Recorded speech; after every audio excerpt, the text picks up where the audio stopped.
Stephen Paul Jobs was born on February 24, 1955 in San Francisco. His biological father was Abdulfetta John Jandali and his biological mother was Joanne Schiebel. Stephen was given up for adoption by Paul and Clara Jobs. He attended Homestead High School in Cupertino, California, where he took classes at Hewlett-Packard's headquarters in Palo Alto during his spare time. He was later accepted for a summer internship at the same location and worked alongside Steve Wozniak. They met when Wozniak was 21 and Jobs was 16 years old. After graduating from high school, Jobs was accepted to Reed College in Portland, but dropped out after only one semester. He continued to attend some classes as a non-enrolled student and supported himself by sleeping on friends' dormitory floors, collecting returnable bottles for money, and eating free meals at the local Hare Krishna temple once a week. Later, Steve would say that if he hadn't taken the calligraphy class he took while at Reed, the different font designs seen in the Mac computers would not have been possible. In 1974, Jobs returned to California and began attending meetings of the Homebrew Computer Club with Wozniak. He worked as a technician at game and hardware manufacturer Atari in order to save money for a planned trip to India. During his journey to India in search of spiritual enlightenment, he was accompanied by Daniel Kotke, who would later become one of the first employees of Apple. Upon returning to the U.S., Jobs dressed in traditional Indian clothing, had a shaved head, and practiced Buddhism. He also experimented with psychedelic drugs. Jobs would later describe his experiences in India as one of the 2 or 3 most important things I have done in my life. Steve returned to his old job at Atari and was assigned to make a circuit board for a game called Breakout. Atari had offered a reward of $100 for each chip that could be eliminated from the design to save space. As Jobs had little knowledge of circuit board design, he proposed a deal to his friend Wozniak, offering to split the reward money with him if he designed the board. To everyone's surprise, Wozniak was able to reduce the number of chips on the board by 50%.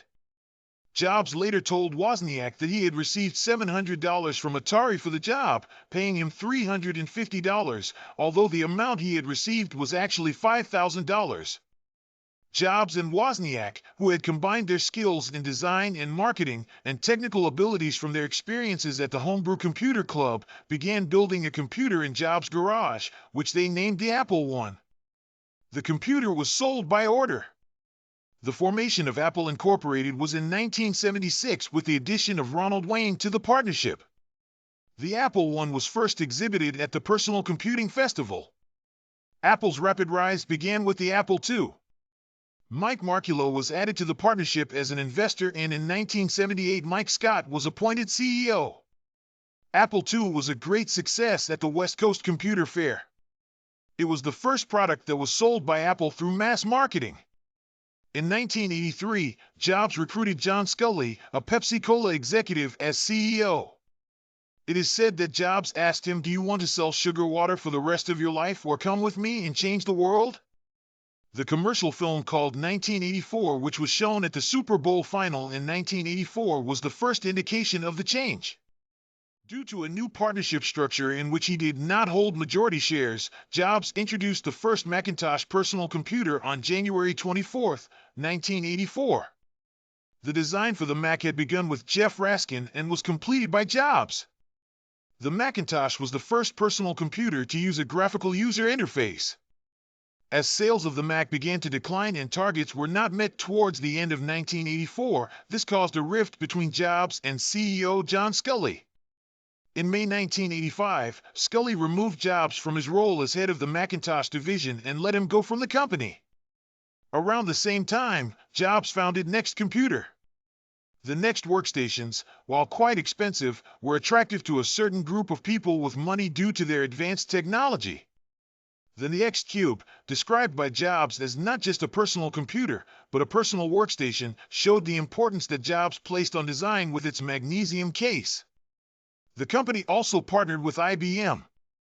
In 1986, Jobs bought the graphics group, later renamed Pixar, from Lucasfilm for $10 million. His first move was to lay off half of the employees and buy back their shares. The company later collaborated with Disney to produce films such as Toy Story, A Bug's Life, Toy Story 2, Monsters Incorporated, Finding Nemo, Cars, Ratatouille, Wall-E, and Up. That same year, Jobs learned the identity of his biological parents and sister.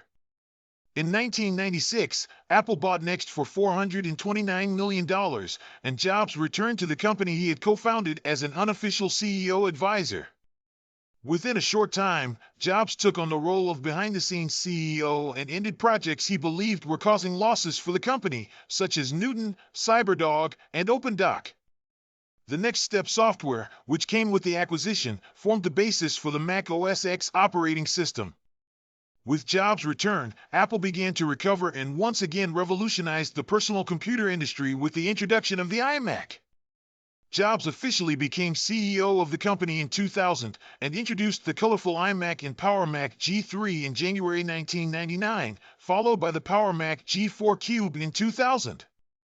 Jobs also introduced the iPod, which fundamentally changed the music industry by making digital music personal.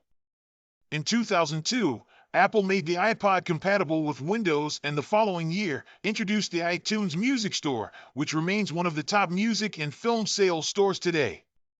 In 2003, Jobs was diagnosed with pancreatic cancer and had surgery to remove a tumor from his pancreas in 2004. In January 2006, Disney bought Pixar for $7.4 billion, and Jobs, who had a 7% stake, became the largest individual shareholder of the company. In 2007, Apple decided to enter the mobile phone market and introduced the iPhone, which had a unique and user-friendly interface and set new standards in early 2009, due to health reasons, Jobs took a 6-month leave of absence and underwent a liver transplant surgery. In early 2010, Jobs returned to the stage and introduced the iPad, which was widely considered a revolution in the personal computer world. As his illness progressed, Jobs handed over the CEO position to Tim Cook in August 2011. At the same time, Apple's stock market value had exceeded $340 billion. On October 5, 2011, a statement was released by his family. Steve Jobs passed away peacefully surrounded by his family.